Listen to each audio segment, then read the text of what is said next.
오늘 하나님께서 우리에게 주시는 말씀은 창세기 12장 1절에서 9절까지의 말씀입니다. 창세기 12장 1절부터 9절입니다. 여호와께서 아브라함에게 이르시되 너는 너의 고향과 친척과 아버지의 집을 떠나 내가 네게 보여줄 땅으로 가라.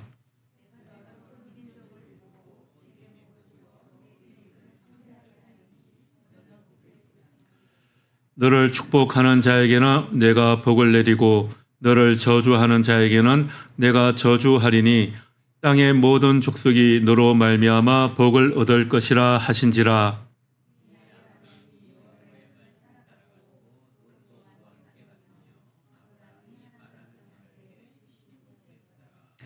아브라함이 그의 아내 사레와 조카 롯과 하란에서 모은 모든 소유와 얻은 사람들을 이끌고 가나안 땅으로 가려고 떠나서 마침내 가나안 땅에 들어갔더라.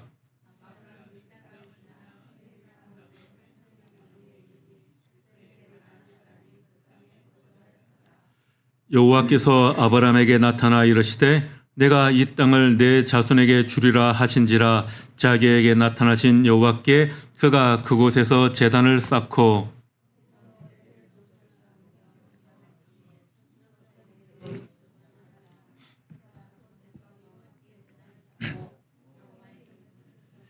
점점 남방으로 옮겨갔더라. 아멘. 우리가 성경을 바라보는 관점 가운데 하나가 하나님 나라의 회복이라는 그런 시각으로 우리가 성경을 바라보는 겁니다. 하나님을 떠난 이 세상을 하나님께서 다시 회복시키신다라는 그런 거죠. 창세기 1장에서 11장까지는 그래서 성경 전체의 서론이라고 할 수 있습니다. 창세기 1장부터 11장까지를 읽어 가시다 보면 거듭해서 반복되는 하나의 패턴을 발견할 수 있을 겁니다. 이 패턴, 이 틀이 성경 전체에서 계속해서 반복되는데요. 사람들이 하나님께 잘못을 저지르고 이러한 사람들을 하나님께서 벌하시기는 하시는데 완전히 멸망시키지는 않으시고 새롭게 출발할 수 있는 그 길을 열어주신다라는 겁니다. 에덴 동산에서 처음 두 사람이 하나님의 말씀을 거슬렀을 때 이들을 동산에서 쫓아내기는 하셨지만 가죽옷을 지어 입혀 보내셨습니다. 또 아울을 죽인 가인을 벌하셔서 이리저리 떠돌아다니게 만드셨지만 아무도 그를 해하지 못하도록 그의 이마에 표를 주셔서 그를 지켜주셨습니다. 또 노아 시대에 세상의 최악의 홍수로 죄악이 넘쳐흘러서 홍수로 그들을 멸하셨지만 노아 일가로부터 이 세상을 또 새롭게 시작하게 하셨습니다. 마침내 11장에서 바벨탑을 쌓아 스스로 이름을 날리려 했던 사람들을 하나님께서 모두 흩어버리셨죠. 그때 흩어진 무리 중에 아브라함의 윗대 조상들의 족보가 이어지고요. 12장 첫머리인 오늘 본문에서 아브라함을 다시 주님께서 부르십니다.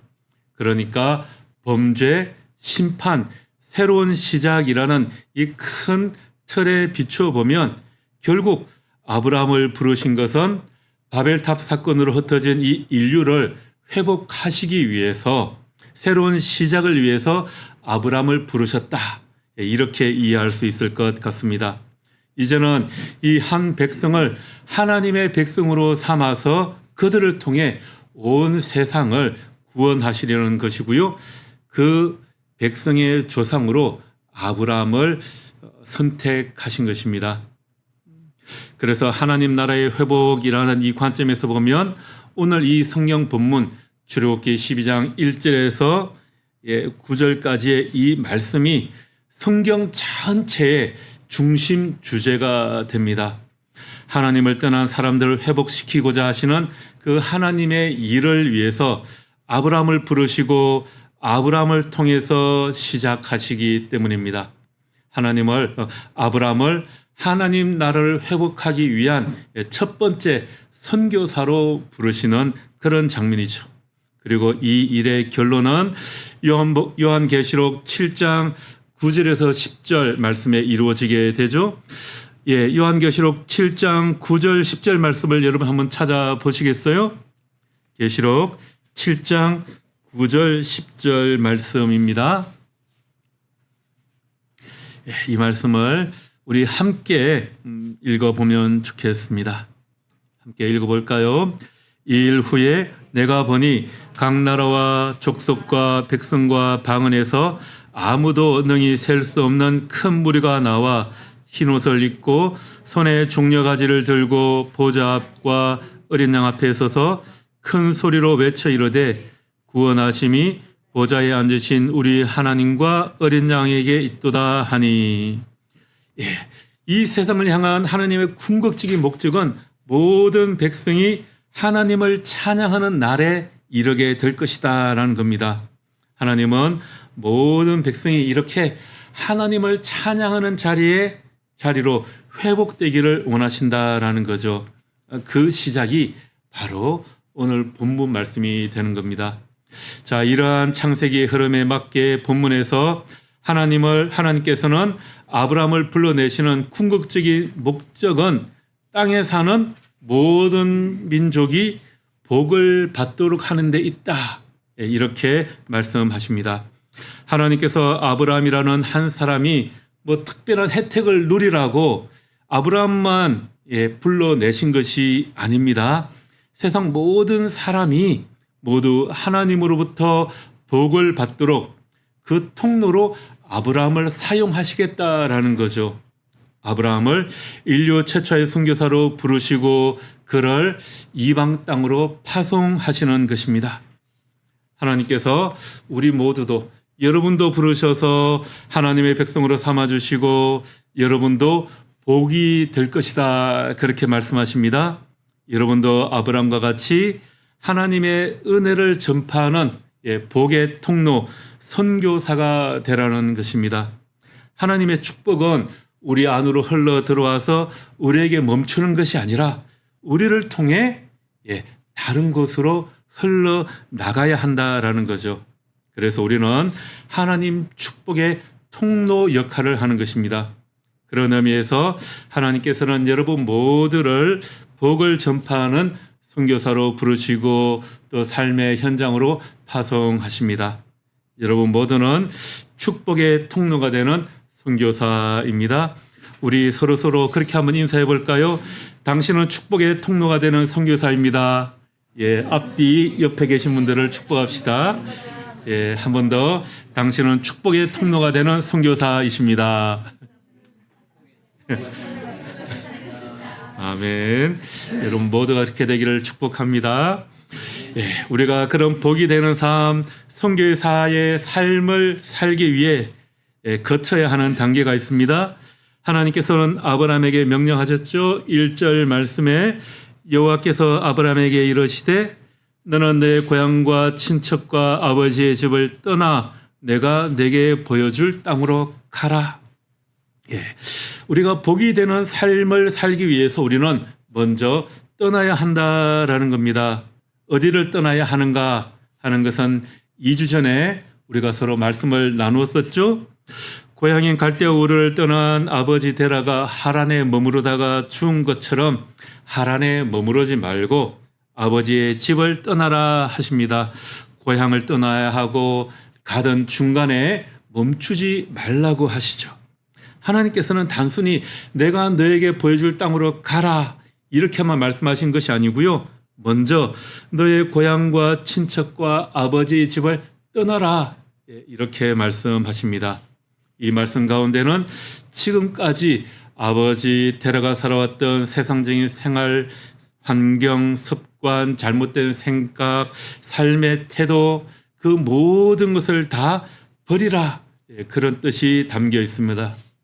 그동안 아버지가 섬기던 우상을 버리고 하나님의 말씀대로 따라 살지 못하게 하는 그 세상의 환경을 떠나라 그렇게 말씀하시는 거죠. 우리를 끈질기게 괴롭히는 죄로부터 떠나 하나님께서 보여주시는 그 땅으로 가라 이렇게 말씀하십니다. 이 1절 말씀을 히브리어 원문 그 순서대로 번역하면 이렇게 된다고 합니다. 그리고 여호와께서 아브라함에게 말씀하셨다. 너는 가거라. 너의 땅과 너의 출생지와 너의 아버지 집에서 내가 내게 보여줄 땅으로. 랍비 전통은 아브라함에게 이 집을 떠나라라는 이 명령이 그의 삶 동안에 10번의 시험이 다가오게 되는데 그중에 첫 번째 시험이다. 이렇게 이야기를 합니다. 여기에서 너는 가그라라고 번역한 이 히브리어 원문이 레카라는 히브리 단어인데요. 여기에서 이 레크라는 가다라는 뜻을 가진 이 단어가 2인칭 명령어라고 합니다. 그러니까 이 단어 안에 레크 안에 너는 가라 이런 의미가 다 담겨 있는 거예요. 그리고 레카라는 단어는요. 앞에 오는 단어가 2인칭이라는 것을 알려주는 관사라고 합니다. 뭐 영어나 우리말에는 이런 관사, 이런 문법이 없죠. 히브리어에 있는 이런 문법이라고 하는데요. 그런데 여러분 앞에 나오는 이 레크라는 단어가 이미 2인칭 형태이잖아요. 그러니까 여기에 레카라는 관사를 굳이 덧붙일 필요가 없습니다. 그래서 유대 주석가들은 이 추가된 관사에 다양한 의미를 부여하게 되는 거죠. 레카 그러니까 너는 너에게 가라. 예, 그 2인칭이 2번 사용되는 거잖아요. 그래서 이 문장을 go for yourself, 너 자신을 위해 가라 또는 go by yourself, 너 혼자 가라 또는 go to yourself, 너 자신에게로 가라 더 이렇게 다양하게 번역을 하는데 그 중에서도 go to yourself, 너 자신에게로 가라라는 해석을 아주 유력하게 다들 이야기합니다. 아브라함은 75세에 고향을 떠나 새로운 임무를 가지고 인생을 다시 시작하라는 하나님의 부름을 받았습니다. 이거 참 어려운 일이지 않습니까? 사랑하는 사람, 고향, 그가 살던 땅, 아버지의 집을 떠난다. 결코 쉬운 일이 아닙니다. 2주 전에 살펴보았듯이 아버지 데라를 하란에 홀로 두고 떠나야 했을 수도 있습니다. 하지만 아브라함이 새로운 사명을 성공적으로 수행할 수 있었던 것은 자기를 부르시고 새로운 삶을 시작하게 하시는 그 하나님이 누구이신지 알고 또 하나님께서 부르신 자기가 어떤 존재인지를 깨닫는 데 있다라는 거죠. 자기 자신이 복이라는 것을, 내가 축복의 통로라는 것을 먼저 깨달아야 한다라는 겁니다. 너 자신에게로 가라. 인생에서 자기의 사명이 무엇인지 먼저 깨달아야 한다라는 거죠. 그리고 자기의 잠재력을 깨달아야 합니다. 아브라함 자신이 내가 어떤 존재인지를 먼저 깨달아야 합니다. 그것은 하나님께서 자기를 부르셔서 큰 민족을 이루고 복을 주시고 이름을 떨치게 해 주실 존재라는 것을 자기가 먼저 스스로 인정하고 깨달아야 한다라는 거죠. 아브라함은 레카라는 말을 들었습니다. 그저 살기 좋은 땅으로 떠나라 그 말이 아니었습니다. 그는 먼저 멈추고 자신의 내면을 돌아보고 자기 삶과 내가 누구인지 성찰하고 또 성찰해야 했습니다. 그런 다음에야 그는 하나님께서 그에게 보여주실 땅으로 출발할 수 있었던 겁니다. 가나안에 들어갔을 때 하나님께서 그에게 주시는 축복이 무엇이었습니까?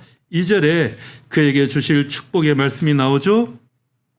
내가 너로 큰 민족을 이루고 내게 복을 주어 내 이름을 창대하게 하리니 너는 복이 될지라. 자손에 대한 축복을 주시고 물질에 대한 축복을 주시고 자기 이름을 떨치게 될 것이라는 명성을 얻게 될 것이라는 축복을 주십니다. 자, 그런데 여러분 현재 아브라함의 모습이 어떻습니까? 아브라함의 모습에서 이 축복이 좀 이루어질 만한 환경이나 여건이 준비되어 있을까요? 고향을 떠난다라는 것은 이것과는 정반대의 결과를 가져올 확률이 높습니다. 예, 지금 아브라함은 후손을 많이 둘 수 있는 상황도 아니고요. 부도 축적할 수 있는 상황도 아닙니다. 그의 명성을 누리기는 더 힘든 상황입니다.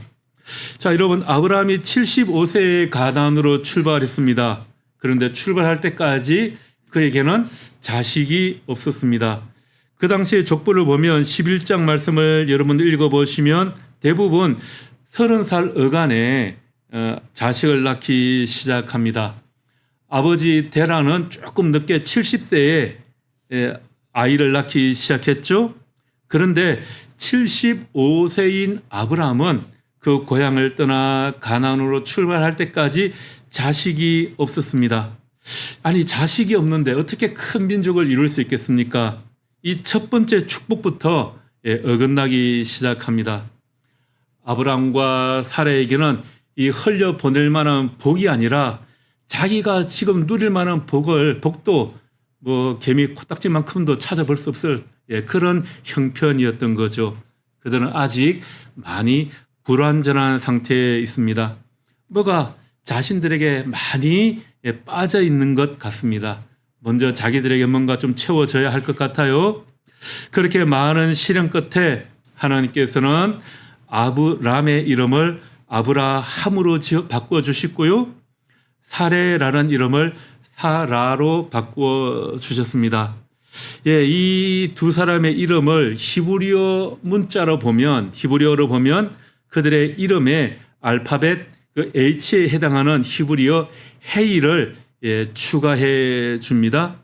이 히브리어 문자 헤이라는 것은요, 발음이 개방형 소리라고 해요. 소리가 개방성이 있다.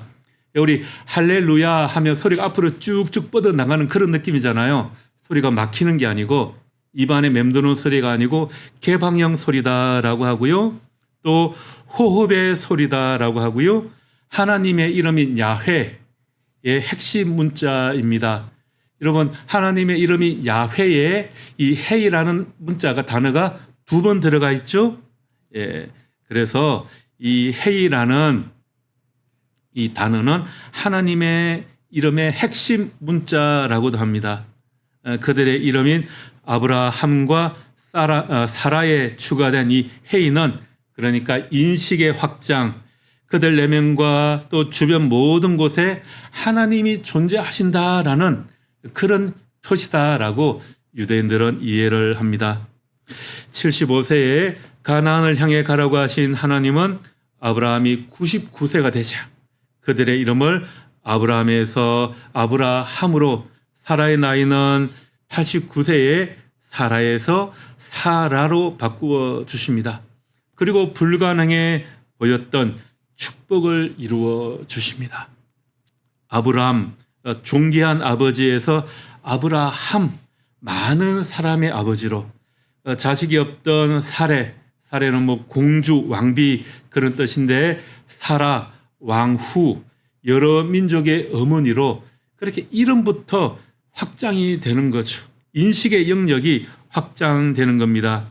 그의 후손을 통해서 또 그렇게 이스라엘 민족이 형성되게 됩니다. 물질적인 부를 주셨죠. 바벨탑을 쌓을 때에는 자기 이름을 떨치려고 해서 하는 사람들에게 벌을 내리셨지만, 아니, 하나님께서는 이제 이 아브라함이라는 이름을 가장 위대한 이름으로 이름을 떨치게 해 주십니다. 지금도 유대교, 기독교, 이슬람에서 이 아브라함을 자기들의 믿음의 조상이라고 그렇게 이야기하지 않습니까? 그 당시대뿐만이 아니라 현세까지 그 이름을 떨치게 만들어 주십니다.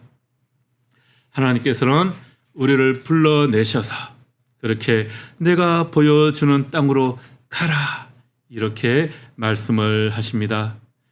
자, 그렇게 가라고 하신 땅이 바로 가나안이었죠. 자, 그렇다면 아브라함이 살기 위해 가는 이 가나안 땅은 어떤 땅이었을까요?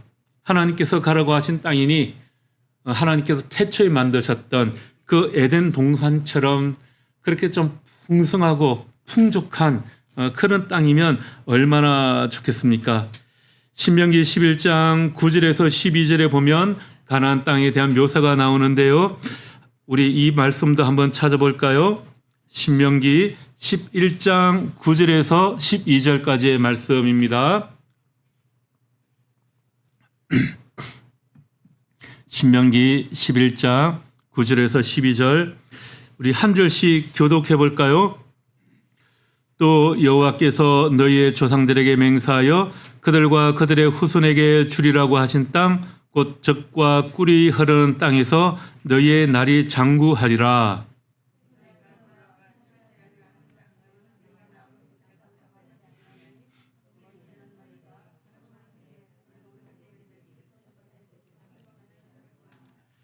너희가 건너가서 차지할 땅은 산과 골짜기가 있어서 하늘에서 내리는 비를 흡수하는 땅이요.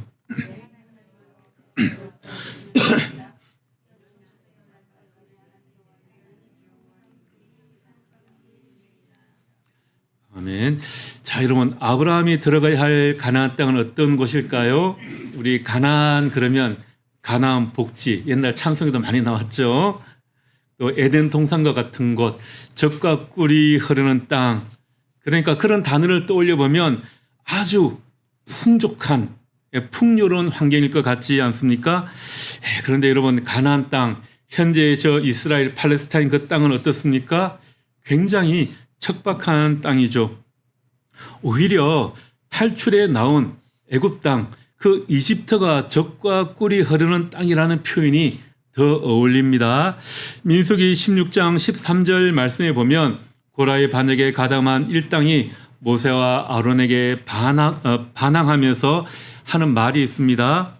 내가 우리를 젖과 꿀이 흐르는 땅에서 이끌어내어 광야에서 죽이려 함이 어찌 작은 일이기에 오히려 스스로 우리 위에 왕이 되려 하느냐.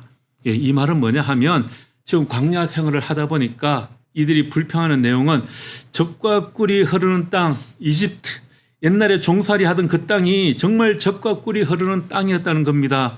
왜 그곳에서 이끌어내어서 이 황량한 광야에서 우리를 죽게 하느냐. 그렇게 말하고 있는 거죠. 여러분 그렇습니다. 겉으로 드러난 환경을 보면 이집트가 젖과 꿀이 흐르는 땅입니다. 오래전부터 정착해서 살았고 또 인류의 고대 문명 가운데 하나인 이집트 문명을 꽃피운 것이 아닙니까? 신이 이집트에게 주신 최고의 선물이라는 그 나일강이 흐르고 있습니다. 그 나일강을 젖줄로 삼아서 찬란한 고대 문명이 이루어졌습니다. 그 나일강을 중심으로 펼쳐진 그 비옥한 옥토로 인해서 정말 그 땅은 젖과 꿀이 흐르는 그 땅이라고 불러도 손색이 없는 곳입니다. 여러분 이집트 땅은 어떤 땅이라고 하고 있습니까? 신명기 11장 10절에서 이집트는 씨를 뿌린 뒤에 발로 물을 대는 땅 이렇게 표현하고 있죠. 나일강은 매년 5월에서 7월경에 수위가 올라가서 9월에서 10월이 되면 그 주변 땅이 다 범람하게 됩니다. 그리고 한 11월 달쯤 되면 물이 싹 빠지고요. 다음에 2월까지 농사를 짓고 6월에 추수기가 됩니다. 이집트 사람들은 매년 이렇게 풍년을 경험했습니다. 거기 보면 강이 범람하고 물이 빠지고 나면 비옥한 농지가 형성되는데 그곳에서 농사를 한다라는 겁니다. 그러니까 뭐 거름을 줄 필요도 없고 비료를 뿌릴 필요도 없고 마치 농사 짓는 것이 땅 짓고 헤엄치듯이 그렇게 쉬운 일이었다라는 거죠. 그 농민들이 강에서 농지까지 물을 끌어오기 위해서 수로를 일부러 팔 필요도 없었다고 합니다. 물이 워낙 풍부하니까 그냥 발로 밟기만 해도 물을 끌어올 수 있을 정도로 그렇게 쉬운 곳이다. 그 당시에 뭐 물레방아 같은 것을 발로 돌려서 물을 끌어올리긴 했다고 그래요. 그런 기구가 있었다고 합니다. 어쨌거나 사람의 노력이 필요하기는 하지만 그만큼 물대기가 쉬웠다. 농사 짓기가 너무 편했다. 그런 곳입니다. 그런데 반면에 이스라엘은 어떤 땅이라고 합니까? 11절에 보면 신명기 11장 11절에는 하늘에서 내린 빗물, 하늘에서 비가 와야지 밭에 물을 댈 수 있다. 그렇게 하죠. 하늘에서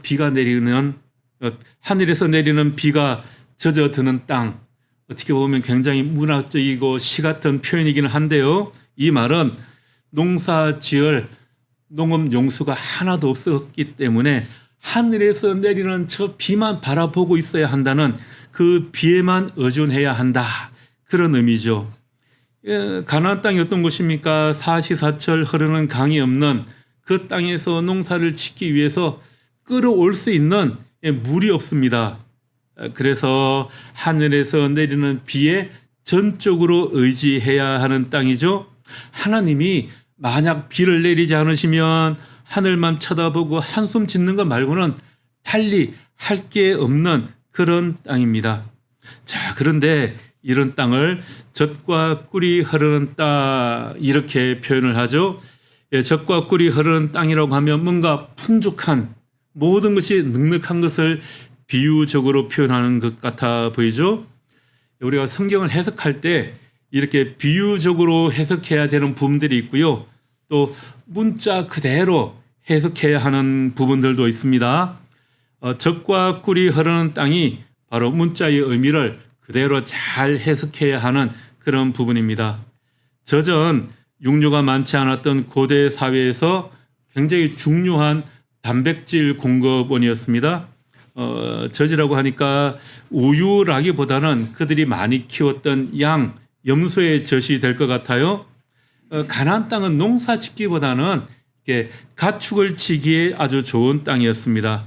그런데 문제는 팔레스타인의 이 무더운 기후 때문에 젖을 짜서 가만히 내버려 두면 금방 쉬어버린다라는 거죠. 그래서 발효유를 만들어 먹었습니다. 지금으로 말하자면 요구르트, 버터, 치즈, 이런 것을 만들어 먹었어요. 그래서 성경에서는 엉긴 젖이라고 표현을 합니다. 우리 개역개정 성경을 읽어 가다 보면 엉긴 젖이라고 나오잖아요. 이것을 새 한글 성경에서는 이제 우리가 이해하기 편하게 요구르트라고 번역을 해 두었습니다. 양젖이나 염소젖을 가죽 부대에 넣어서 계속 흔들어 주면 이것이 알갱이처럼 그렇게 뭉친다고 그래요.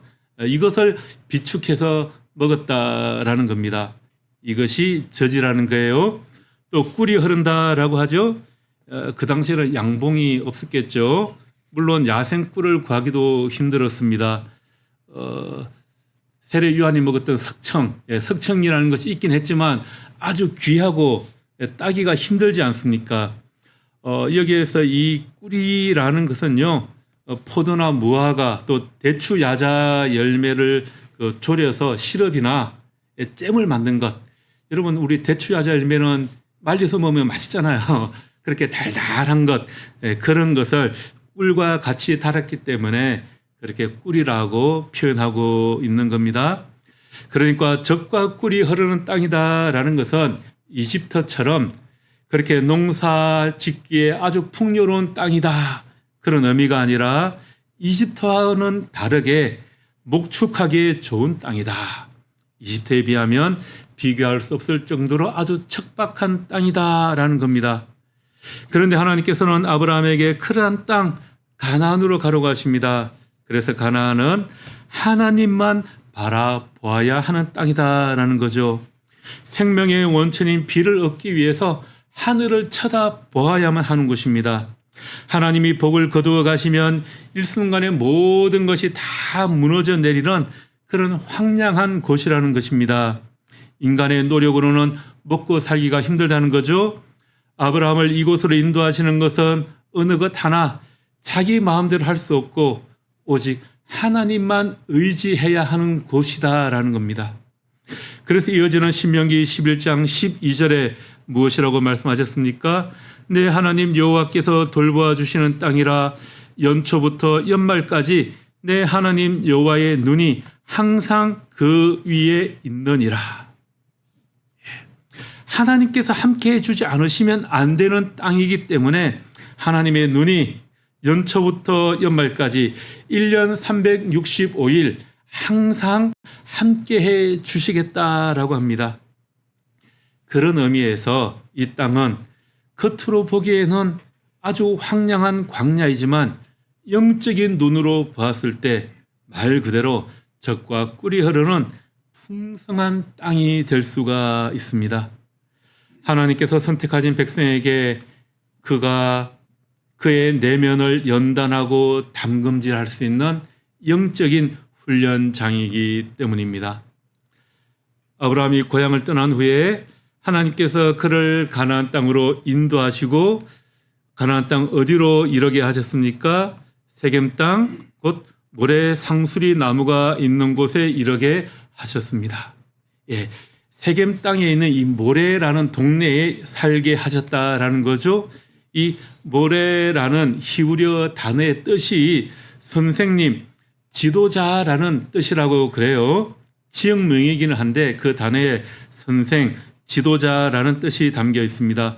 그러니까 모래 상수리 나무라는 것은요, 히브리어 문자 그대로 해석을 하면 가르치는 나무라는 의미가 되는 겁니다.